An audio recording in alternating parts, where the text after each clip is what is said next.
teman-teman millennials, jumpa lagi bersama aku Azahra Masid yang pastinya hanya di program kesayangan kita, apalagi kalau bukan items informasi ke teman-teman millennials, tentunya hanya di Mata Millennials Indonesia TV, Matanya Indonesia. Dan pastinya selama 30 menit ke depan kami akan menyajikan informasi yang pastinya berguna nih untuk teman-teman millennials. Karena apa? Karena sekarang Zara ada di Bantar Gebang. Kira-kira kalian ada yang udah pernah tahu belum tentang Bantar Gebang ini apa? Jadi Bantar Gebang ini adalah tempat pembuangan sampah terbesar bahkan di Jabodetabek, dan di sini sudah terlihat ya banyak sekali sampah-sampah di sini. Tapi di sisi lain ternyata kehidupan yang ada di sini tuh penuh warna karena banyak sekali penghuni yang tinggal di sini dan juga menjadikan sampah-sampah ini sebagai mata pencaharian mereka. Tapi untuk mengetahui lebih lanjut seputaran kehidupan warga yang ada di sini, kita langsung ikutin aja yuk items.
Jadi di antara gunungan sampah yang ada di Bantar Gebang tersedia tenda-tenda kecil yang merupakan warung yang diperuntukkan untuk para pekerja yang ada di sini. Nah, di sana juga udah ada narasumber saya nih. Saya pengen tanya kira-kira bagaimana pekerjaan mereka di sini dan seperti apa? Langsung aja yuk.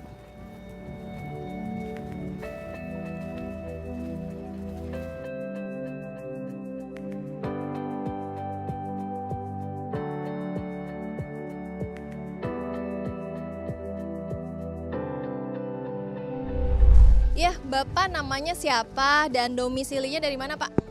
Nama Abdullah, asli dari Kerawang. Bapak udah lama tinggal di sini? Ya udah lama, hampir ada kali 5 tahunan. Alasan Bapak memilih Bantar Gebang sebagai tempat tinggal Bapak tuh apa? Ya cari penghasilan ya, gitu, cari nafkah. Nah, terus kerjaan Bapak sendiri di sini ngapain aja, Pak? Ya mungut-mungut barang-barang bekas, macam-macam rongsok, dikumpulin kan kalau udah banyak bisa dijual kan gitu. Ya lumayan dah buat makan-makan mah gitu. Biasanya Bapak kerja dari jam berapa sampai jam berapa? Dari jam 6 sampai jam 6 lagi. Setiap hari, Pak? Iya, setiap hari. Nah, terus dari segi penghasilan sendiri ini kan nantinya Bapak jual. Nah, itu berapa Bapak dalam sehari dapat penghasilannya? Ya dalam sehari tergantung kita dapatnya, nggak bisa ditentuin. Kadang-kadang ya dapat 100.000, ya kadang-kadang ya kalau lagi nggak dapat ya paling 50.000 gitu per hari. Cukup nggak sih Pak buat menuhin kehidupan Bapak sama keluarga? Ya dibilang cukup ya enggak, ya dicukup-cukupin aja. Ya dibilang cukup mah ya enggak sih. Ya gimana ya dicukup-cukupin aja lah. Bapak ini kan sampah banyak banget Pak, belum lagi kan mungkin kalau orang awam ini kan mungkin rasanya tuh bau dan segala macam. Nah, Bapak sendiri kira-kira ada keluhan nggak sih Pak, misalnya terkait dengan suka sakit-sakitan atau segala macam gitu Pak? Ya masalah keluhan pasti ada, ya kadang-kadang kan sakit, pilek, puyeng kan gitu. Ya masalah keluhan mah ya pasti ada aja. Itu ya gimana lagi, mau emang kerjanya udah kayak gini, tempatnya tempat sampah, ya pastilah emang gudang penyakit. Ya pasti ada sakit-sakit mah. Nah terus kalau Bapak sakit biasanya kayak gimana Pak? Ya paling pilek. Pilek sama demam udah. Cara nyembuhinnya gimana Pak? Untuk mengurangi rasa sakit yang Bapak rasakan? Ya cara nyembuhin ya paling kita berobat-berobat biasa aja, kesmas gitu aja. Oke Bapak, terima kasih banyak Pak. Nah itu dia kehidupan dari salah satu warga yang berada di Bantar Gebang. Jadi untuk sebagai pekerja dari memungut sampah ini tidaklah gampang karena juga mereka harus bersusah payah dari pagi bahkan hingga sampai ke malam, belum lagi penghasilan mereka sedikit ditambah juga dengan adanya resiko berbagai macam penyakit yang mereka harus terima. Terima kasih ya Pak ya. Sekarang saya mau lanjut lagi lihat-lihat kegiatan yang ada di sini Pak.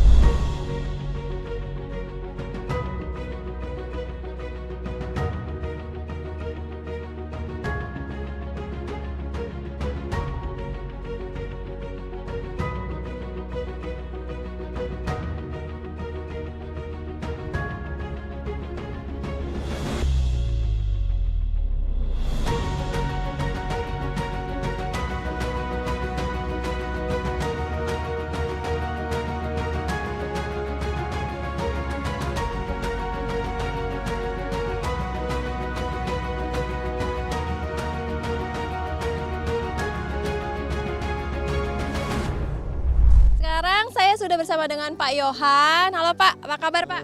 Baik, Iya, Bapak sehari-harinya di sini kerjanya ngapain aja Pak? ya menyarikan kresek, emberan, apa aja yang ini semua berlaku. Nah, biasanya Bapak kerja dari jam berapa sampai jam berapa Pak? Kadang-kadang sampai jam 6 pulang jam 5. Jam 5 tuh. Nah, kalau kayak gitu Bapak seharinya biasanya mendapatkan penghasilan berapa Pak? Kagak menentu. Kadang-kadang sehari kadang 50.000, kadang-kadang 100.000 kagak nentu karena buangannya tergantung buangannya. Sebelum Bapak di Bantar Gebang ini, Bapak tinggalnya di mana Pak? Kalau kita biasa di lapak-lapak begitu tuh. Yang bahkan naruh barang kresek gitu, emberan gitu. Berarti Bapak belum punya tempat tinggal secara tetap Pak? Nggak ada, ya karena satu kita ngikutin bos. Kalau untuk keluarga sendiri Pak, Bapak udah berkeluarga atau belum dan apakah penghasilannya itu mencukupi kebutuhan sehari-hari untuk keluarga Pak? Ya cukup ya nggak cukup, ya ibaratnya kan kalau ini mah kan pekerjaannya kan terakhir. Ya ibaratnya kan nggak pada ke sekolahan begitu. Karena semua ini kan pakai butuh ijazahnya gede. Kalau gini emang nggak tanpa syarat-syarat apa-apa. Yang penting kita lakukan usaha begini nyari limbah, udah. Kira-kira Bapak ada harapannya nggak sih Pak, misalnya ingin pindah ke tempat lain selain di Bantar Gebang? Ya kalau masalah itu mau pengen, tapi karena kita bang sekolah SD, ya bang bisanya begitu doang. Sekarang kan nyari kerjaan kan susah. Ya begini doang nih yang kagak ada persyaratan. Korek-korek yang penting bisa ngempanin anak bini, bisa ngolahin. Ya walaupun sedikit, yang penting halal. Yang penting halal ya Pak.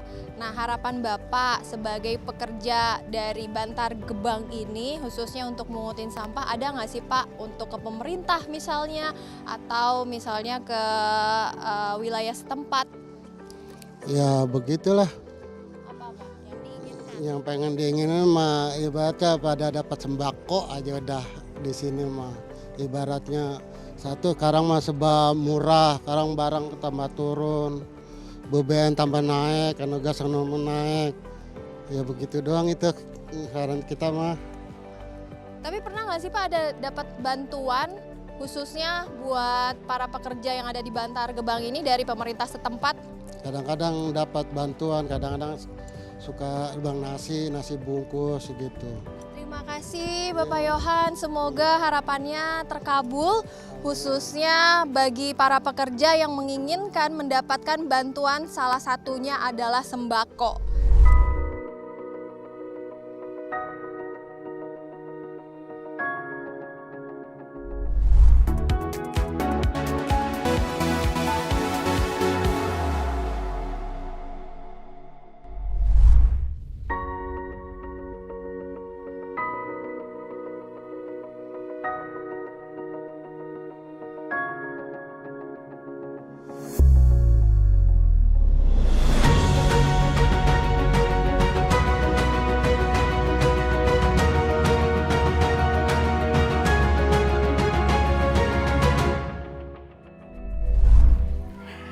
Teman-teman milenial, jumpa lagi bersama aku Zahra yang pastinya hanya di items informasi ke teman-teman milenial. Nah, kalau tadi kan kita sudah melihat nih gimana keadaan atau situasi kondisi terkini yang ada di Bantar Gebang, sekaligus tadi juga kita udah tanya-tanya ya bagaimana kehidupan sebagai seorang buruh sampah. Nah, tapi ada yang menarik lagi nih karena di pemukiman sekitaran Bantar Gebang ini ada yayasan atau biasa dikenal dengan Majelis Taklim Nurjadid. Nah, katanya juga di sini banyak sekali anak-anak yang juga belajar karena memang diajarkan seputaran agama. Nah, untuk lebih lanjut lagi kira-kira bagaimana keadaan di sana? Karena udah kedengeran nih anak-anak lagi belajar, yuk langsung aja ikutin aku terus di items.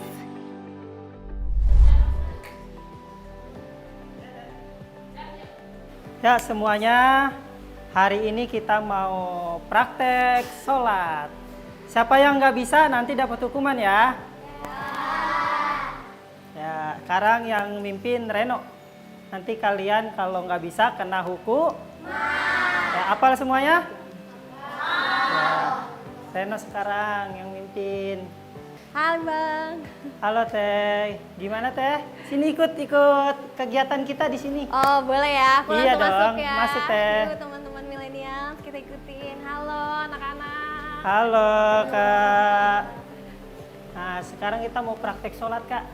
Oh gimana tuh kalau praktek sholat? Nah, berhubung ngajinya siang, anak-anaknya nggak ada. Biasanya ngajinya malam, pada maghrib. Nanti ada pada maghrib juga. Sekarang sedikit, cuma mau praktek sholatnya. Oke. Nah, kakak yang mimpin apa gimana nih? Waduh, biasanya yang mimpin imamnya laki-laki. Imamnya bukan ya. perempuan. Iya siap, yuk kita belajar sholatnya ya. Yang pertama sebelum kita takbiratul ihram, kita siapkan dirinya dulu. Diri tegak, madhab ke Nah, ayo sebelum kita sholat, kita praktek sholat maghrib dulu. Terus takbir, Allah.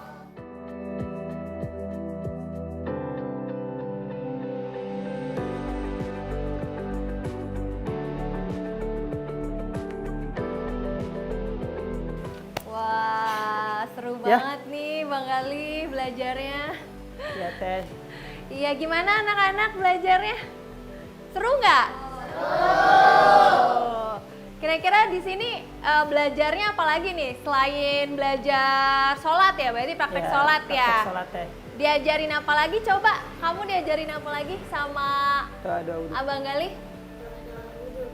Doa-doa? Wudhu. Terus apa lagi? Doa sehari-hari. Doa sehari-hari. Berarti banyak banget nih teman-teman millennials yang diajarin di majelis ya jatuhnya. Iya, Majelis Taklim Nurjadid ini. Salah satunya ada praktek sholat, kemudian juga ada ini kasih ada praktek sholat, doa keseharian, doa-doa wudhu, segala macam doa juga diajarin di sini ya Bang ya? Diajarin Teh doa-doa sehari-hari juga. Oke, teman-teman millennials nih karena ini waktunya belajar ya. Sekarang saya kasih waktu lagi nih buat Bang Gali, takut anak-anaknya keganggu. Jadi saya ngeliatin ini dari sana ya, Bang ya. Nanti Siap, kita lanjut Teh. lagi ya ngobrol Oke, ya. siap. Oke, thank you Bang Gali. Yuk. Permisi ya anak-anak. Selamat belajar. Iya, iya.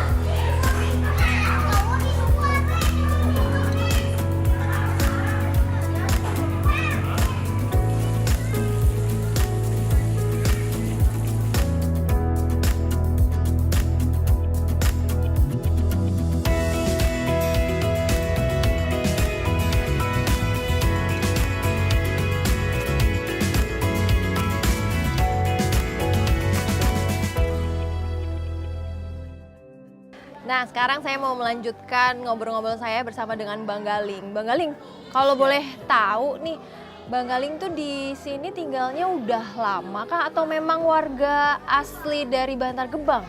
Bukan deh. Kalau saya, kalau kata orang Betawi mah pengendon ya. Saya pengendon perantau. Asli saya Muara Gembong. Muara Gembong, Bekasi ujung. Pindah ke sini pas kapan nih Bang? Nah, saya kurang inget sih teh, cuma emang dari kecil dibawa orang tua ke sini. Oh berarti memang udah dari kecil ya? Dari sekolah TK sampai SD-nya di sini. Ya Bang, ini berarti yayasan ini tuh atau majelis ini tuh udah dari kapan Abang ngajar di sini? Kalau saya dari 2007 teh, berjuang sama anak-anak dari 2007. Cuma kalau buat pendirian SK yayasannya baru di tahun 2002 kemarin. Oh baru 2002 tuh? 2020 kemarin. Oh 2020 tuh baru diturunkan Baru SK-nya ya? yayasan. Berarti yang menginisiasikan yayasan ini tuh awalnya Bang Gali dan rekan-rekan Iya. Bang Galing? Ya. Saya kalau buat monitoring ini tempat saya pribadi. Karena gimana ya, banyak anak-anak kecil yang emang saya juga dari kecil di sampah. Pengen gimana anak-anak itu pada bisa belajar agama minimal. Nah tujuannya apa sih Bang? Misalnya Bang Galing sama rekan-rekan itu membuat yayasan ini, berarti kan ini kan gratis ya, tujuannya Gratis, apa? Teh. Tujuan saya mutusin mata rantai aja teh. Mata rantai di mana kebodohan dia berpikirnya buat selalu usaha ngasilin duit. Padahal usaha itu nggak harus dengan tenaga. Ya buktinya orang-orang kantoran nggak pakai tenaga, pakai dia ilmu bisa ngasilin duit. Makanya saya supaya dia berpikir ngaji, sekolah, biar nggak capek kayak orang-orang tuanya yang sekarang kan tahu sendiri tadi si Teteh lihat kan usaha orang tuanya harus naik gunung sampah, terus harus nyari sampah, rebutannya resikonya kena beling, kena paku kan.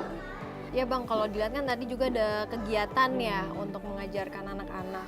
Nah, kegiatan selain mengajarkan agama, di sini apalagi yang Bang Galing dan teman-teman cetuskan untuk yayasan ini? Banyak sih Teh, alhamdulillah. Kalau buat kegiatan mah maksimal dah. Anak-anak juga kalau bilang capek mah capek karena kegiatannya banyak. Salah satunya latihan panahan, berkuda, terus ada latihan silat juga. Terus di sini juga ada lesnya. Lesnya juga di hari Sabtu sama Selasa ada. Les baca tulis formal lah. Oh, nah kan kalau dilihat kan ini kegiatannya banyak Bang, apalagi sampai berkuda, panan itu kan sebenarnya kalau kita aja yang mandiri itu berbayar, mahal. Nah itu untuk memfasilitasi anak-anak, apakah memang ada yang sponsorin atau bagaimana Bang? Alhamdulillah Teh, kalau buat anak-anak yang ngaji, khususnya yang ngaji ya, kalau kecuali yang tinggal di sini ada aja yang bantu. Kalau buat yang ngaji alhamdulillah nggak ada Teh. Cuma kembali lagi yang ngajar di sini sukarela karena dia tahu kondisi di sini tuh kayak gimana. Jadinya jangankan dia mau minta bayaran, yang ada malah dia ngasih. Alhamdulillah buat yang ngajar juga banyak, tanpa disuruh dia hadir datang. Tapi udah ada bantuan belum sih Bang buat yayasan ini? Misalnya entah dari sponsorship apa, misalnya berupa bantuan tunai, buku-buku atau segala macam Wah gitu? banyak Teh, karena memang kita berjuang dari 2007 ya. Banyak banget Teh. Salah satunya yang sangat terkesan saya jadi orang tua dah sama saya, kayak ya dari Siar Islam, dari Rumah Bestari, dari banyak deh, dari Mama Koko, ada orang Setu, banyak juga Teh. Intinya banyak dah orang-orang baiknya yang sering ngasih kayak Jumat Berkah, nasi-nasi gitu. Oh banyak juga ya bantuan. Ada. Tapi kalau dilihat ini ada berapa banyak murid, baik yang nginep di sini ataupun yang memang mereka pulang pergi untuk belajar di sini? Kalau yang tinggal di sini 21 yatim deh. 21 yatim. Bukan kita khususkan, berhubung emang yang masuknya yatim ya nggak apa-apa. Kalau ada pun yang mau masuk dia punya orang tua, kita izinin kok. Nggak jadi masalah. Cuma kalau buat yang ngaji Yang sebuat sore itu kalau ada maghrib datang. Kalau buat 150 orang lebih teh. Lebih ya? Apalagi dulu, lebih dari 200 dulu. Bang Galing, kira-kira harapan Bang Galing sendiri khususnya selaku warga Bantar Gerbang itu apa? Dan juga untuk yayasannya itu ada harapannya tersendiri nggak sih khususnya buat mengembangkan anak-anak sehingga menjadi lebih baik lagi, lebih maju lagi dari tingkat pendidikannya ataupun edukasinya dan segala macam. Kalau buat harapan teh, saya ngediriin ini nggak pati-pati dari 2007. Saya punya harapan. Harapan saya yang pertama, mutusin mata rantai kebodohan, ya artian kata saya juga bodoh, orang tua saya pun sama, semuanya kita bodoh. Pada intinya kembali ke diri saya, nasihatin saya sendiri, orang-orang jangan berpikiran usaha dapat duit. Nah, ninggang di anak nih, jangan dikasih usaha. Ya si Teteh lihat sendiri tadi banyak anak kecil yang ikut usaha. Maksud saya berpikir bagus, berpikir kayak orang-orang bener aja dah. Mikirin anak tuh harusnya usaha, harusnya kerja, harusnya ngaji. Karena di masa-masa itu dia harusnya bermain, jangan dikasih usaha. Supaya ke depannya jangan sampai kayak orang tuanya, rezeki kan nggak ada yang tahu teh. Dasarnya ilmunya ada dulu. Kalau kayak orang tuanya sekarang kan hitungannya udah mau kayak gimana, udah nasi jadi bubur kan. Harus usahanya mulung karena nggak punya ijazah. Meninggang di anak lah, jangan sampai terjadi. Nah tujuan saya itu. Dan kalau buat kayak yayasan ini harusnya bagaimana, pengennya sih, nauzubillah bukan artian kata pengen bantu. Kalau memang ada yang mau bareng-bareng perjuangin ini tempat, yaitu tempat ini diperuntukkan memang buat kesejahteraan pejuang-pejuang dah, anak-anak nih yang harusnya jadi pejuang bangsa kan, jangan sampai jadi pejuang rupiah nantinya. Itu doang. Oke, Bang Galing terima kasih. Semoga harapannya juga cepat terkabul, khususnya dari Bang Galing sendiri. Ini tujuannya sangat mulia sekali, apalagi salah satu tujuannya adalah memutuskan mata rantai yang mana anak-anak ini diberikan edukasi bukan cuma dari segi pengetahuan aja, dari segi agamanya juga, dan juga dari segi bela dirinya juga seperti olahraga. Dan Bang Galih dan juga rekan-rekan juga memberikan suatu pelajaran itu dengan sukarelawan, dengan ikhlas. Nah, mungkin bagi teman-teman milenials yang mau melihat langsung kejadian atau aktivitas yang ada di Bantar Gebang seperti apa, mungkin bisa datang ke sini ataupun ingin memberikan bantuan khususnya kepada yayasan atau majelis taklim Nurjadi. Nah, kalian bisa langsung ke sini dan juga bisa menghubungi Bang Galing. Terima kasih ya Bang Galing atas wawancaranya. Dan buat teman-teman milenials, pokoknya tetap di items informasi ke teman-teman milenials.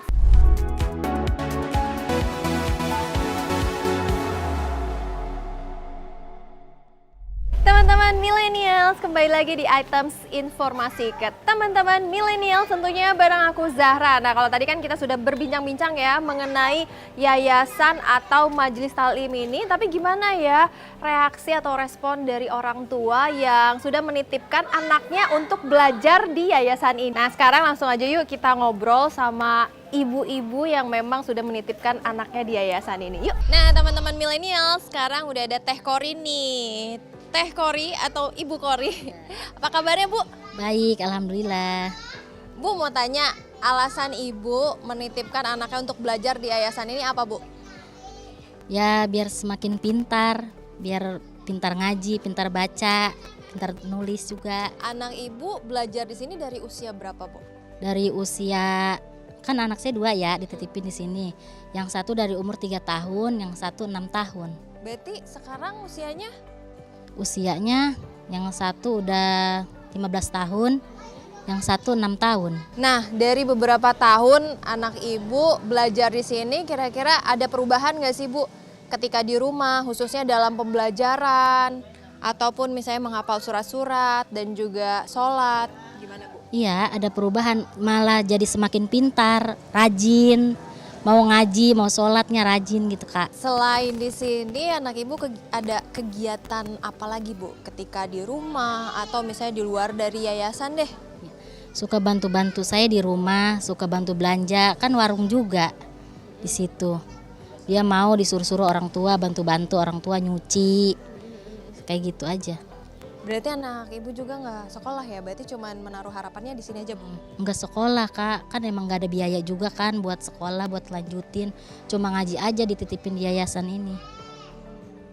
Nah, harapan ibu sendiri kira-kira untuk anaknya nih, itu apa? Terus habis itu, dan ibu punya keinginan gak sih supaya misalnya yayasan itu semakin besar, semakin banyak yang mengajarnya dan lain-lain gitu? Iya, supaya biar yayasan ini biar semakin besar, semakin banyak yang ngajar, anak-anak saya juga biar semakin pintar, semakin mau belajar di sini, banyak gurunya. Oke Bu, terima kasih banyak Bu Kori. Nah itu dia salah satu harapan dari orang tua yang ada di sini. Karena memang untuk sekolah pun mereka tidak bisa melanjutkan dikarenakan memang faktor keuangan atau faktor ekonomi yang masih belum mumpuni. Tetapi dengan adanya yayasan ini mereka bisa menambah ilmu dari segi pengetahuan, dari segi keagamaan dan berbagai macam lainnya, dan ini menjadi harapan utama khususnya bagi warga Bantar Gebang. Ya teman-teman milenial, sekarang saya akan berbincang-bincang kembali dengan salah satu orang tua murid lainnya, yaitu dengan Ibu Pipin. Ya Ibu, apa kabar? Baik. Sehat selalu ya Bu ya? Ya. Bu, saya mau tanya, anak ibu yang dititipkan di yayasan atau majelis ini usia berapa dan ada berapa Bu anaknya? Usianya 3,5 tahun, baru ada 1. Nah di sini udah berapa lama Bu anak ibu belajar? Baru setahun. Baru setahun. Nah apa yang udah dirasakan oleh ibu nih dari perubahan anaknya ketika udah belajar di sini? Apakah menambah keilmuannya, semakin pintar atau bagaimana Bu, bisa diceritain? Iya, semakin pintar, mau baca, mau belajar ini ngaji, terus belajar nulis gitu. Gitu doang. Berarti banyak yang berubah ya Bu ya. Nah Bu, kira-kira Ibu tujuannya apa sih memasukkan anak Ibu atau menitipkan anak Ibu ke yayasan ini?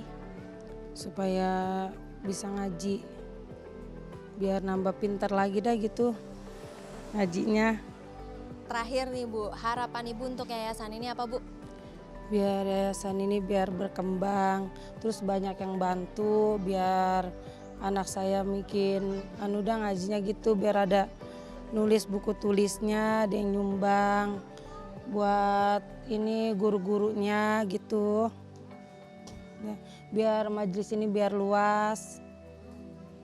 Oke Bu, terima kasih, semoga tercapai ya. Nah ini juga adalah salah satu harapan dari Bu Pipin, yaitu supaya yayasan ini semakin berkembang dan juga semakin maju. Karena apabila yayasan ini semakin berkembang dan juga maju, memungkinkan para guru juga banyak memfasilitasi dari segi pengajaran, buku-buku ataupun materi dan juga keilmuan untuk para murid yang ada di sini.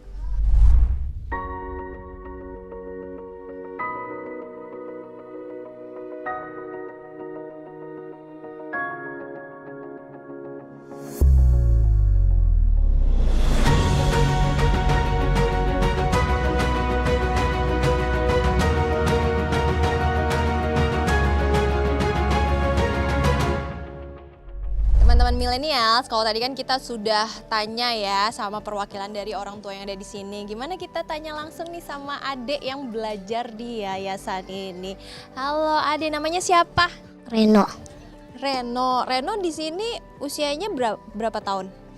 dari 13 tahun, 3 tahun sampai 7 tahun. Sekarang Reno 7 tahun berarti ya? Iya, Wah, nah dari selama 4 tahun belajar, apa yang udah didapetin nih sama Reno? ngaji, belajar wudu, sama belajar ngaji ini, ngaji sholat. Seneng gak sih ikut belajar di sini? Senang, Reno punya cita-cita gak sih? Kalau ada, cita-citanya apa? ada Apa tuh? bola. Pemain bola. Kenapa pengen jadi pemain bola? Pengen kayak Ronaldo. Nah, Reno punya harapan nggak sih, khususnya ketika Reno lagi belajar di sini, Reno pengen apa gitu? Atau misalnya yayasannya pengen dapat buku banyak segala macam gitu. Reno pengen apa sih? Pengen ikro aja. Pengen mendapatkan ikro ya. Iya. Terus apa lagi? Kira-kira Reno pengen apa lagi? Buku, pensil, sama pensil warna. Kamu semangat ya belajarnya ya, biar cita-citanya tercapai, oke? Tos dulu. Nah, ini salah satu harapan juga nih dari salah satu murid yang ada di sini. Khususnya kayak Reno ini pengen sekali nih mendapatkan ikro dan juga ATK atau alat tulis. Dan ini penting banget kan, apalagi untuk menambah keilmuan dalam hal belajar, karena mereka pasti harus mencatat-catat. Terus kemudian kayak seperti ini nih yang mereka lakukan adalah menggambar. Ini juga salah satu cara untuk memberikan edukasi kepada mereka supaya lebih kreatif lagi. Terima kasih ya Reno. Nah, kita mau tanyain temennya dari Reno lagi ya. Di sini ada Billy. Halo Billy. Halo. Halo, Iya. Billy belajar di sini udah berapa lama? dari kecil, Usia berapa? dari 1 tahun, Dari 1 tahun. Sekarang usia Billy udah berapa tahun nih? 11. 11. Wah, lumayan lama nih teman-teman. Billy seneng gak sih ikut belajar di sini? Senang, Senengnya kenapa? ngaji, Ngaji. Emang cita-citanya Billy apa sih? jadi ustadz, Kenapa pengen jadi ustadz? biar pinter. Biar pinter. Nah, yang udah Billy pelajarin di sini tuh apa aja selain ngaji? Doa wudu, doa sholat, yang membatalkan wudu, terus fardu wudu. Banyak ya berarti ya Billy? Iya. Nah, Billy ada cita-cita selain ustadz, kira-kira Billy pengen jadi apa lagi? Enggak, berarti pengen jadi ustadz. Sekarang lanjutin lagi ngegambarnya. Makasih ya Billy. Nah, ini penting sekali khususnya bagi yayasan yang ada di sini untuk mendapatkan fasilitas, entah dari pengajar, kemudian dari segi buku, alat tulis, ataupun yang mensupport mereka seperti Al-Qur'an dan juga Iqro di sini sangat terbatas. Karena juga di sini juga terbatas juga nih dari segi pengajarnya juga. Mungkin dari segi teman-teman millennials ataupun pemerintah bisa memberikan bantuan untuk mensupport mereka supaya mereka bisa lebih termotivasi dalam hal belajar dan juga mengajar, dan agar mereka juga berkembang nih dari segi keilmuannya. Jadi terima kasih ya buat teman-teman millennials. Jangan lupa tetap di Items.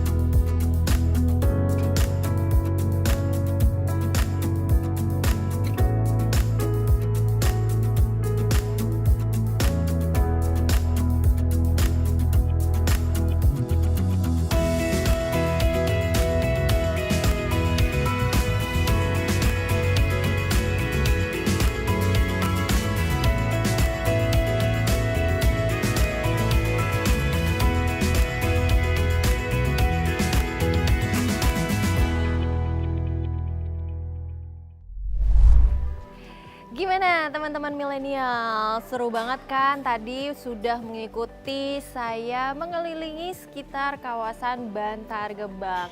Jadi di sini banyak sekali ya hikmah yang bisa diambil. Salah satunya adalah lingkungan sama sekali tidak menghalangi kita untuk menuntut ilmu. Jadi walaupun dimanapun teman-teman millennials berada, teman-teman masih bisa belajar, masih bisa mengutamakan edukasi yang tentunya yang harus dinomorsatukan oleh teman-teman millennials. Nah, itu dia keseruan kita pada items kali ini. Saya Azahra Masid bersama kru yang sedang bertugas pada hari ini. Kami pamit undur diri. Saksikan terus items informasi ke teman-teman millennials hanya di Mata Millennials Indonesia TV. Matanya Indonesia. Bye-bye.